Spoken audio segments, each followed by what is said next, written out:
Hi, your meme mom is back.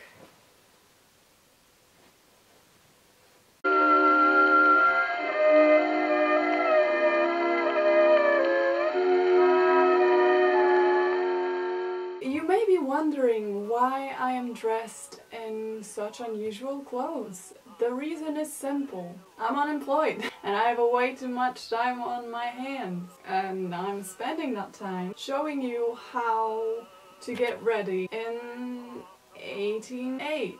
No, to be honest though, I attended a Regency themed ball on Saturday and it was fun, and I was like, I'm gonna film a get ready with me video, and then I started getting ready and I was like, we're gonna be late. So that didn't happen, but I thought I would just do it again. I would just get ready just as if I was going out again on a Regency/historical ball. What am I wearing right now? This is a turban. This is a really lame turban I made out of scarf. Funnily enough, it apparently also works for vintage styles, but like whenever I do it I'm like Carolyn Bingley, so I'm not really doing that. But with just like a simple scarf, you can Google like Regency turban tutorials and it will show up. For mornings like this, they would probably wear caps that looked absolutely ridiculous, but since I don't really have a nice cap, I'm just wearing a turban instead. So what I'm wearing right now is kind of like a morning dress. It's like a sort of a dress that they would wear when they went out of bed. They didn't really have time to get dressed yet because, as you were about to witness, it takes a long time, and they would just answer letters and eat breakfast and read books and basically not do much. So this is what I'm wearing. It's really super comfy. I wish I could just wear it every day, but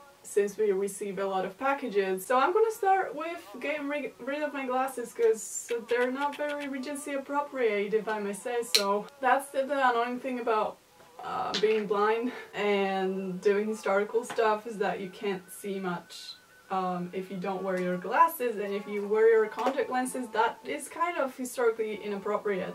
And the period glasses, let me just tell you, were bloody awful and looked really bad. Like up until 1950s they were bloody awful. If you have a look at like Victorian glasses, they're kind of like the default ugly girl type of glasses, and Regency glasses were kind of the same. No wonder Mary Bennet and all of the adaptations so far, almost all of them, wears Regency glasses. So because I don't want to be Mary Bennet, because I'm Mary Bennet in real life, and when I'm dressing up I want to be Mr. Collins, I'm just getting rid of my glasses. This is it.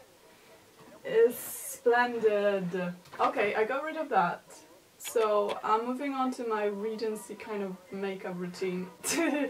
It's funny because when you attend a lot of like historical events and stuff, you actually do have makeup routine for that. You sort of do have a set of things you do to achieve the historical look, because obviously if you went for like full makeup, that would look kind of lame and not historical. So basically, in my case, a lot of rouge is involved, or like blush, or whatever you call it. I'm not telling you what makeup products I'm using because I have no idea. I don't know what the brand name is. I went to the shop recently trying to get this thing, and the lady asked me what I'm looking for, and I was like, a foundation? Like, I only remembered the packaging and not the brand. Now this is something I'm doing for like my everyday makeup, but I'm also doing it for historical makeup. I'm never applying foundation around my eyes, like the sort of eyelid area, because it looks more natural that way, and also because if I do, it makes my eyes appear super small. Sorry, I was just checking if it's still recording. Moving on, here comes my shitty concealer. That doesn't actually cover anything, but moving on to the blush thingy. So as you may know, I am not allowed to use a brush. For Regency era, you don't want to apply the blush this way. It should rather end up on your cheeks, sort of like a doll style. They loved the blush because that was pretty much the only thing they were allowed to use, and it kind of would go unnoticed. Sometimes it would not, because you have a lot of like characters in novels that are kind of described as wearing too much rouge, and usually kind of like middle-aged ladies that are still trying to look good. So don't overdo it, because you might end up in a novel. So what I'm doing is I'm not only applying rouge to my cheeks, but I'm also applying it to my eyes. I'm gonna apply it to this sort of side of my eyelid and also the corner of my eye. Because I've noticed they do it a lot in period dramas, firstly, and also because I've seen paintings like this one where they do it and it's kind of super obvious that they've done it. Don't overdo it though, because if you do, you might end up with sort of like crying eyes look. Okay, so what I've also noticed people are doing a lot in period dramas is they draw a line along the eyelashes, which kind of is supposed to look like eyelashes, but you can tell it's not. Best to use like the eyelash color for this. It's like super close to the actual eyelashes. I don't think you can see anything. Should I zoom in more, or is this okay? How do I get this thing out? Ah! One eye turned out perfect and the other one sucks. What I do is I also apply some... Where are you? So I'm also usually applying like dark brown eyeshadow to kind of blur the... Oh my god! It's broken. Oh shit, I have it on my dress now. Okay, so I'm kind of trying to blur the line a little bit. And I also usually put it underneath my lower eyelashes like a tiny bit. So it actually doesn't look like eyeshadow, it looks like eye. Probably can't see anything, it's too dark anyway.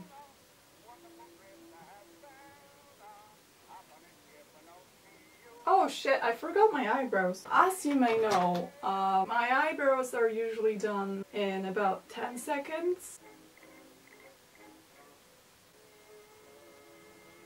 And I recently acquired this lipstick, which makes me look dead, and I'm not sure it's a good thing. I have this really good lipstick from Primark, which is a premium cosmetics brand, in case you didn't know. I really like it and I love using it, and I just can't get a new one because I can't find it anywhere. The color's name is Hustle. If you ever find a Hustle lip crayon or whatever it's called at Primark, hit me up because I really need it. And instead I bought this thing, which is way darker and it makes me look like I've drowned. It's kind of too dark for Regency era, so what I do is I just get rid of like half of it and just leave the leftovers. So that's my Regency makeup. You probably couldn't see anything. Sorry about that. My room is extremely dark and so is my heart. I'm gonna move on to my hair. So I'm gonna plug in this thing. It's super thin, it's like 13 millimeters, and I bought it especially for like historical stuff. It's not perfect, it's still a bit too thick, surprisingly. I should probably wear my corset first, otherwise I'm not gonna be able to put it on. I don't know if I'm the only one, but I feel like with my hair being kind of parted in the middle, I look like Jacob from Twilight. Okay, let me just fetch my corset. You know, usually my maid would do it, but for some reason she's not here today. This is my corset. It's been through a lot, let me just tell you that. It's not good. It's not good. Should probably wash it from time to time. For some reason, people in Regency era were like, we don't want the boobs to join, we don't want the boobs to touch each other. So throughout the 18th century, the boobs were kind of like pushed up and stuff, sort of like what we want them to look nowadays. Regency era, they were like, hell no, we're just gonna separate them with a piece of wood. Overall though, they're super comfortable because they don't have any boning. They only have like cording and they're stiffened with cord and decoration, but they don't have boning, which is kind of something new because throughout 18th century they would use what's it called? There would always be something to stiffen the corset. In Regency era, they were kind of like, we don't need the corsets to make us curvy anyway, because all of the curves disappear under the dresses, so we only need our boobs to be up. So that's what they did, and that's what this corset is gonna do. What I also did is I put my shoes on first. Oh, by the way, I'm wearing tights, I'm not wearing stockings. I should be wearing stockings, but stockings are a pain in the ass because they go loose and you find them at your ankles instead. So I'm cheating a bit, but it's more comfortable. So I put my shoes on first. As you can see, these are... I never thought I would be showing you my feet. These shoes, I just don't feel like taking them off, you know? It's not that uncomfortable actually. You might recognize them. They're kind of like a popular type of shoes. And the thing is, they look a lot like what they wore in Regency era. So like I remember as soon as they became fashionable, all of my costuming friends, they were kind of like, have you seen those? Because they actually look a lot like what they wore, and you can see that on the paintings and in sources from the era. Oh, and the reason I put them on before putting on my corset is because I don't remember if I told you that, but there's like a piece of wood that kind of prevents me from mending. So these types of corsets did not open in front. So usually when you wear like a later corset, they have front openings. These things were not opening in front, so you had to untie them all the way at the back so you can actually fit. That's the thing about Regency corsets, is that you have the cups here and somehow your boobs are here. To make it work, you either have to basically just grab them and pull them up, or you have to put them with your head down, kind of leaning over. I'm just gonna grab them. I'm not gonna do it on the camera though. Okay, so now that my boobs are sort of in the right position, I'm gonna tie the corset. It doesn't have to be super tight, but you don't want it to be loose, because otherwise these are gonna be too loose and they're gonna drop back to their natural position. I'm kind of keeping the top tight, and then the waist, it's just to keep it in place, really. Now that that is done, and I have the corset out of the way, I am going to do my hair. So what I'm going to do is, I need 2 sections of hair that I'm going to curl and pin up so they look like little Regency curls. Are you ever like admiring people whose hair smells good? Because mine is always kind of like, it smells like a dog. Okay, so I'm using a hair tie to sort of keep the back of my hair in place, but I'm not really going to use it. Okay, what I'm doing now with the curl is I'm just going to pin it in place. It is a bit annoying, not gonna lie. But also, there is a... Don't touch the curling iron, are you crazy? You're gonna get your whiskers burnt, and it's not the first time. So what was I saying? Oh, so there are a couple of types of like Regency curls, and I'm still looking for perfect curls for me. I'm obviously going to release the locks after a while. A lot of people think that is kind of finished, so they look at me when I'm doing it and they're kind of like, oh, well that looks nice, and I'm like, no, you know, it's just like, it's not really... No, never mind. Ask you how you are, you just have to say that you're fine when you're not really fine. It's taking forever.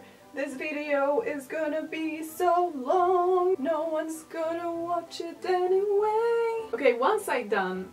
Now the other is gonna be tricky, because as you may have noticed, I've been making the curls this way, and because I want them to be symmetrical, I need to use my right hand to do them this way.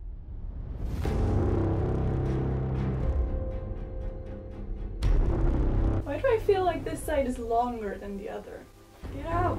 Oh my god, it's stuck, it's stuck, oh my god, I'm gonna burn my hair.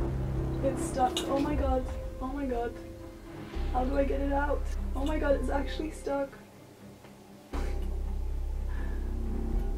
Oh my god. I'm actually gonna burn it. I'm turning it off. Oh!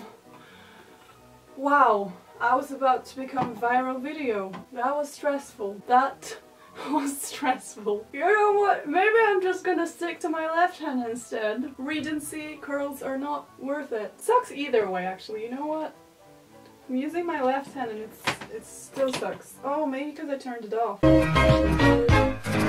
So let's move on to the back, which I usually treat as if no one would ever see it. What I'm gonna do first is I'm just going to tie it in a ponytail. Sort of a high one. It should be around here, hopefully. But that looks disgusting. So I have the ponytail, and what usually happens is I don't feel like curling the back, because that will kill me. So instead I just take quite thick pieces of hair, and what I do is I twist them on my fingers, pin them in place, and pretend it's like a huge curly coiffure. So I'm not sure if you're going to see anything. I can't see anything myself, so what I'm doing is taking a pen, Ask you how you are, you just have to say that you're fine when you're not really. So I'm sort of doing it around the hair tie, and then I'm putting some curls on top of it, so it doesn't look like a huge donut, but rather lots of small curls. Actually, I'm going to put veil on top of it, and you won't be able to see the back of my head anyway. So basically the topic for the ball was 1808 Spain. So I found a fashion plate from 1808 that I liked, and I didn't feel like making a whole new dress especially for that occasion, so instead I used my old dress and I did like a overdress on top of it, which is kind of like short. So I did a black overdress, and I also did a black veil. And that looked nice. It looked really Greek, which was not necessarily the point. We're about to take care of the front now. Okay, so here's what we got. Obviously the curls are the wrong length. What I do is I take the ends, I kind of twist them underneath, and I'm trying to work something out from there. Okay, now the grate is not bad. I'm kind of bored with doing my hair, so I'm just gonna move on to dressing up. Alrighty then, I just zoomed out, so you can probably notice that my shift is a bit too short because it shouldn't be that short. Okay, let's move on to the petticoat. And that was one of the first things I have ever done. It's not the best. It's falling apart. I never have time to make a new one, because why would I need a new one if I still have this?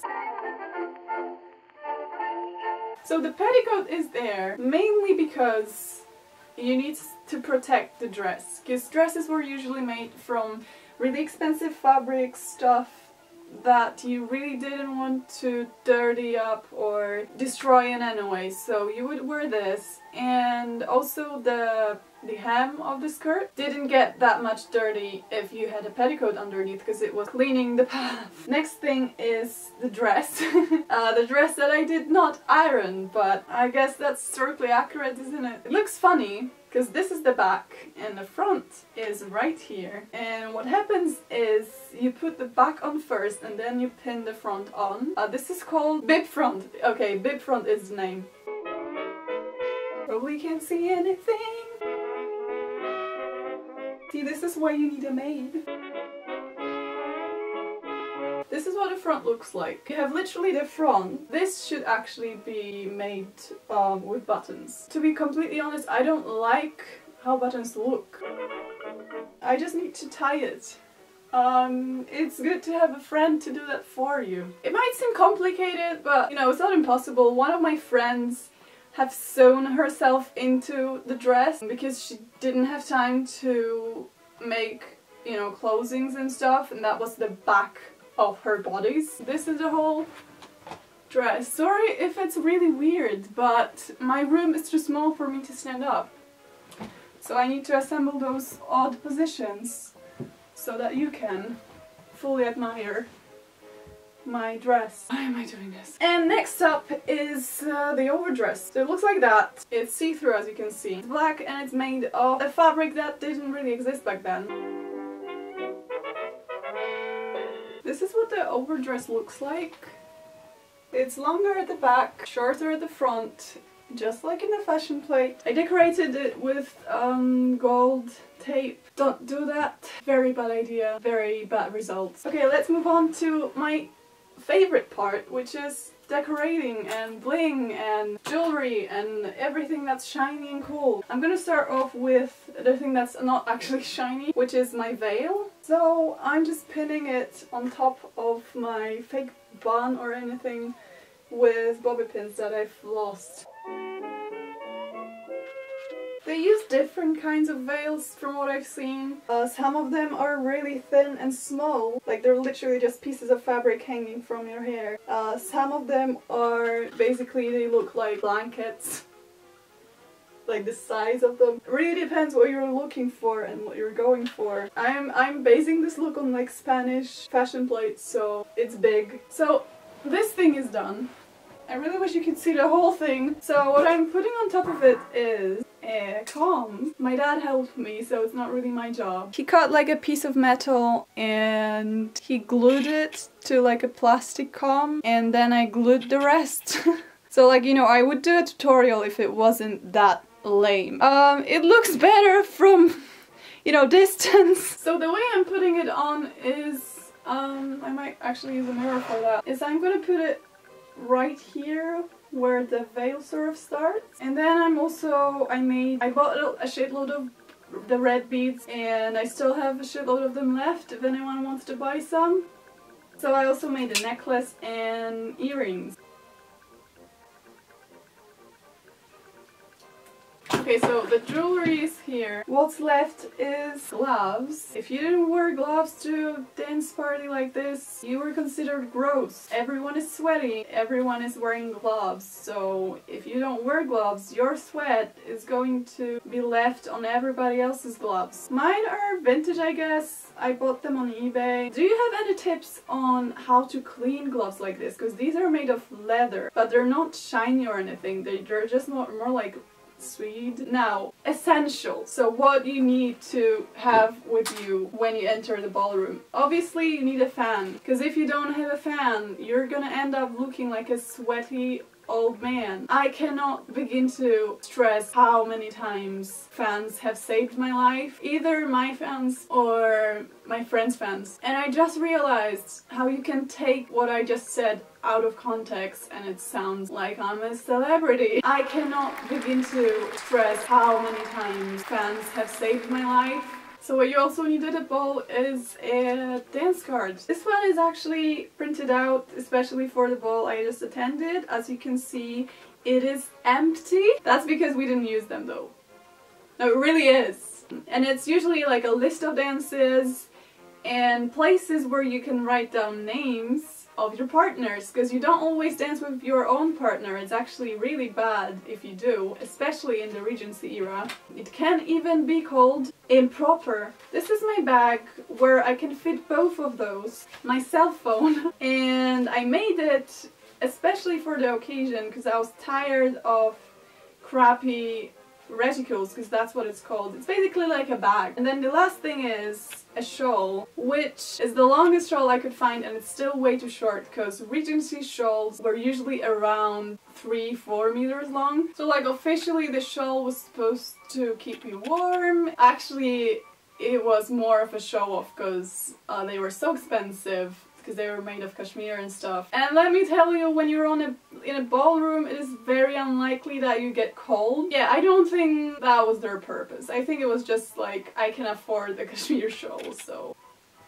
deal with that, bitches. So here's the whole thing. So we have the train dress, the overdress, the gloves, the shawl, the veil, the tiara, the reticule with the fan, and the jewelry set.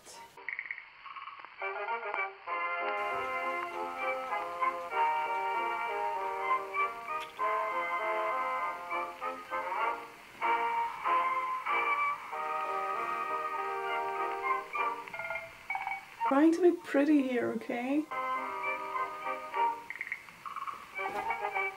So this is the whole look. So now I'm about to meet Mr. Darcy, and I am going to show him my grace and beauty.